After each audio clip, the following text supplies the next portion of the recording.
제3장 아련. 트레빌 씨는 그 순간 기분이 매우 좋지 않았다. 그럼에도 불구하고 그는 정중하게 젊은이를 맞이했고 젊은이는 땅바닥에 닿을 듯 허리를 숙여 인사했다. 트레빌 씨는 그의 고향인 베아르 지방 사투리가 섞인 칭찬을 들으며 미소를 지었다. 젊은 시절과 고향에 대한 이 이중의 기억은 사람을 어떤 나이든 미소 짓게 만드는 법이었다. 그러나 그는 곧바로 응접실 쪽으로 걸어갔고 달타냥에게 손짓을 해 마치 그에게 양해를 구하듯 다른 이들과의 용무를 먼저 끝내고 나서 그와 이야기하겠다는 신호를 보냈다. 이어서 그는 3번 갈수록 목소리를 더 높여 부르짖었다. 명령조에서 짜증 섞인 목소리까지 모두 중간 톤보다 높이 외쳤다. 아토스, 포르토스, 아라미스.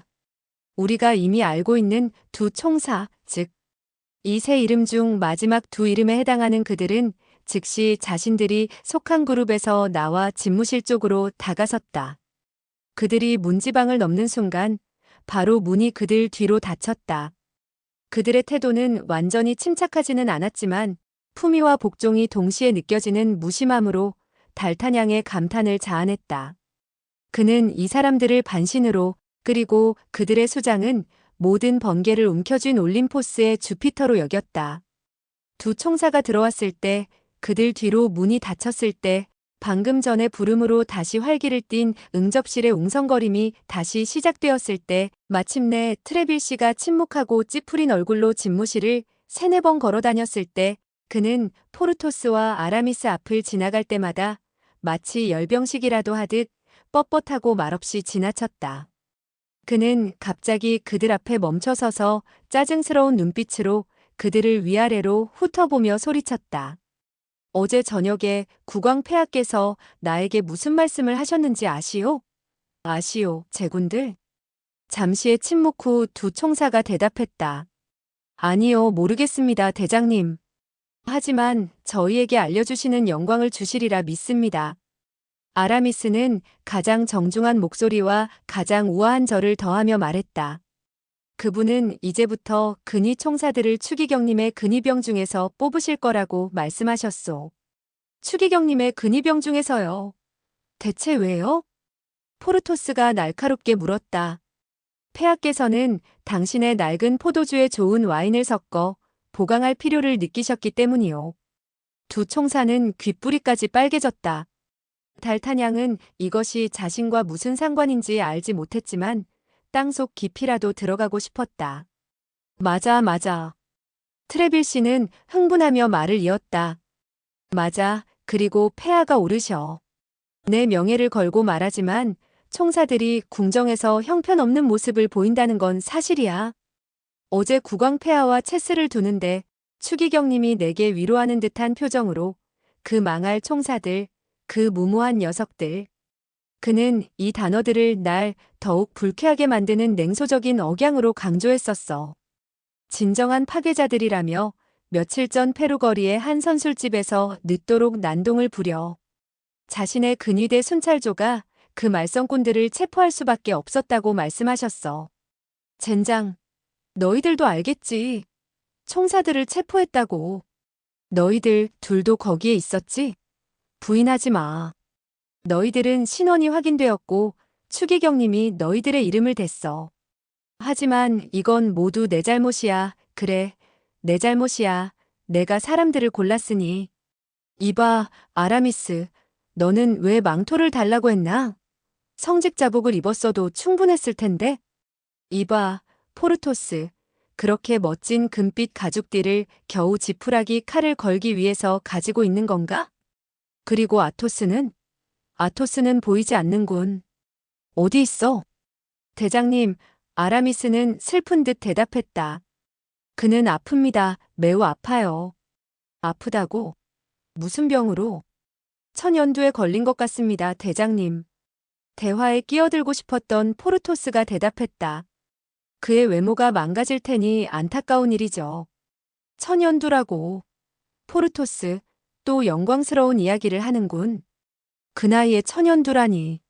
말도 안 돼. 틀림없이 부상당했거나 어쩌면 죽었을 수도 있겠군. 아, 내가 알았더라면. 젠장, 총사 제군들, 나는 너희들이 그런 저질스러운 곳을 배회하며 길거리에서 싸움을 벌이고 사거리에서 검을 휘두르는 것을 원치 않아. 나는 너희들이 추기경님의 근위병들에게 비웃음을 사는 것을 원치 않는다고.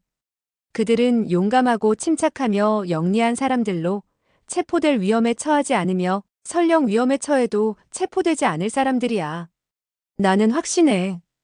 그들은 한 발짝도 물러서지 않고 그 자리에서 죽는 것을 훨씬 더 선호할 것이야. 도망치고 달아나고 피하는 것은 국왕의 총사들이나 하는 짓이지.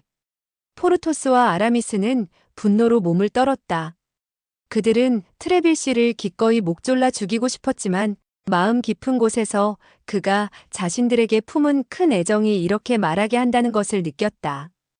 그들은 발로 카펫을 밟고 피가 날 때까지 입술을 깨물었으며 온 힘을 다해 검의 손잡이를 움켜쥐었다.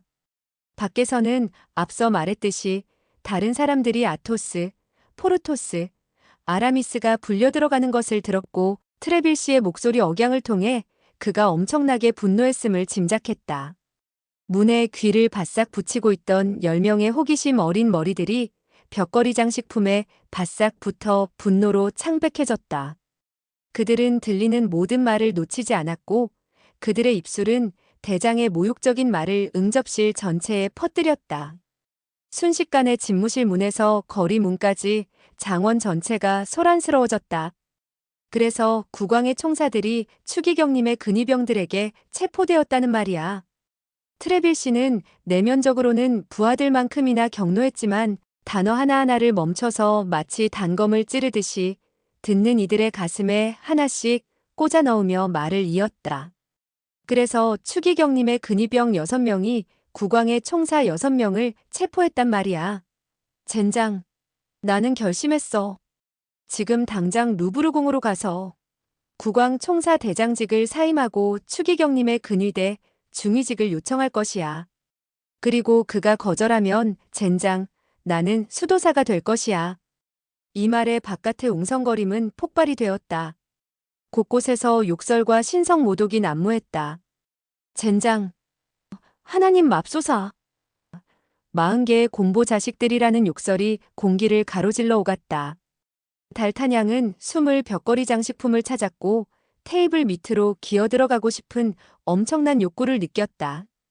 이봐요, 대장님, 이성을 잃은 포르토스가 말했다. 사실은 우리 6명 대 그들 6명이었습니다. 하지만 우리는 비열한 습격을 당했습니다. 칼을 뽑을 틈도 없이 우리 중 2명은 쓰러져 죽었고 심하게 다친 아토스는 거의 죽은 것이나 마찬가지였죠. 대장님은 아토스를 아시지 않습니까? 그런데도 그는 2번이나 일어나려 했지만 2번 모두 쓰러졌습니다. 하지만 우리는 항복하지 않았습니다. 아니요. 우리는 억지로 끌려갔습니다. 가는 도중에 우리는 탈출했습니다. 아토스 말인데 그들은 그가 죽었다고 생각해서 그를 전장에 평온하게 내버려 두었습니다. 옮겨갈 가치조차 없다고 생각했죠. 이게 전부입니다. 젠장, 대장님, 모든 전투에서 이길 수는 없지 않습니까? 위대한 폼페이도 파르살루스에서 패배했고 제가 듣기로는 프랑스와 1세 국왕도 훌륭한 분이었지만 파비아에서 패배했다고 들었습니다. 그리고 저는 제 검이 첫 번째 찌르기에 부러졌기 때문에 제 검이 아닌 다른 검으로 그들 중 한 명을 죽였다는 것을 말씀드리는 영광을 누리고 싶습니다. 아라미스가 말했다. 죽였다고 해도 좋고 찔렀다고 해도 좋습니다. 대장님, 마음대로 부르십시오. 그것은 몰랐군. 트레빌 씨는 조금 누그러진 목소리로 말했다. 추기경님께서 과장하셨군, 보아하니. 하지만 제발 대장님, 그의 대장이 진정되는 것을 보고 감히 애원을 시도한 아라미스가 말을 이었다.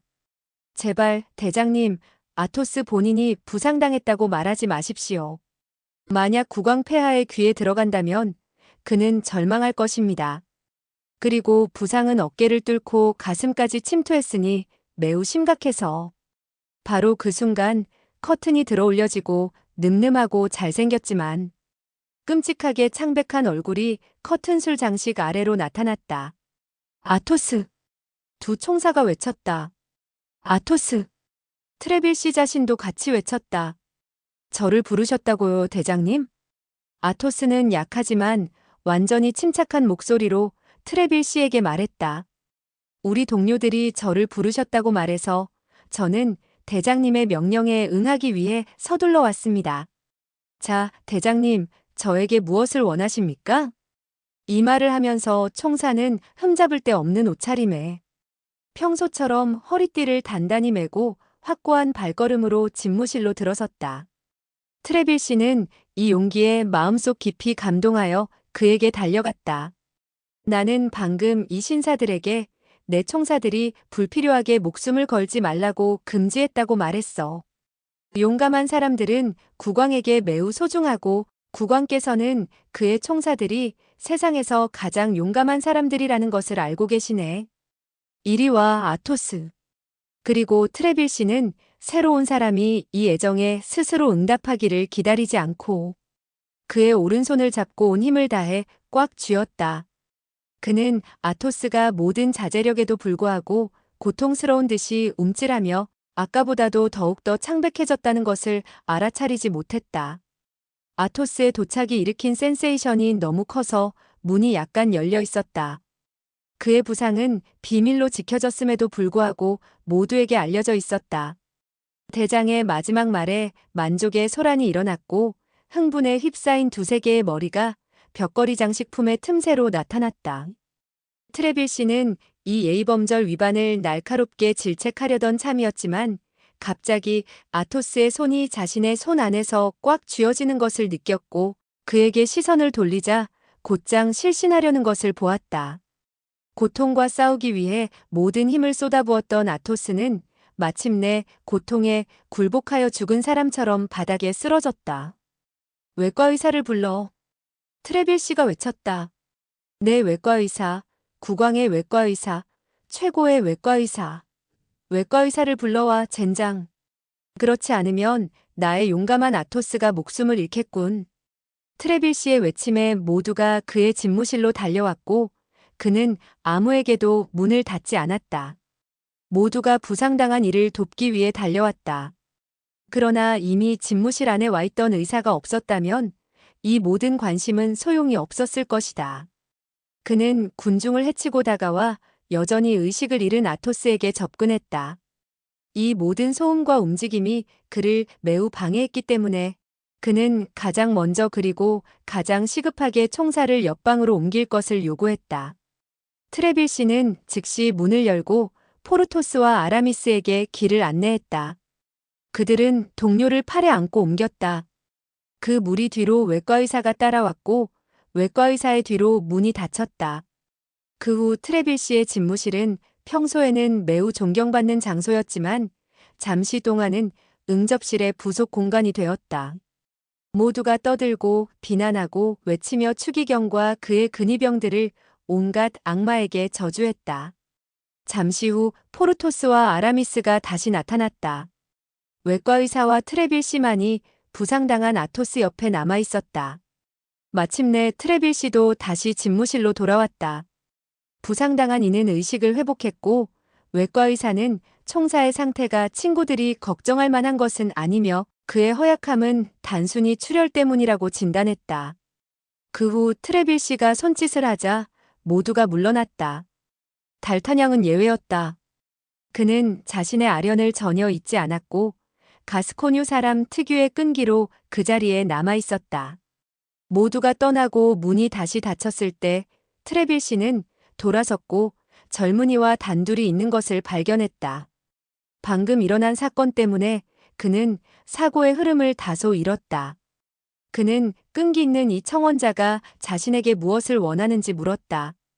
달타냥은 자신의 이름을 말했고 트레빌 씨는 현재와 과거의 모든 기억을 한꺼번에 떠올려서는 상황을 파악하게 되었다. 용서하게. 그는 미소를 지으며 말했다. 용서하게. 내 사랑하는 동양인. 자네를 완전히 잊고 있었군. 어쩔 수 없네. 대장은 일반적인 가장보다 더 큰 책임에 짓눌린 가장일 뿐이지. 군인들은 큰 아이들이야. 하지만 나는 국왕의 명령, 특히 추기경님의 명령이 수행되기를 고집하고 있으니 달타냥은 미소를 숨길 수 없었다.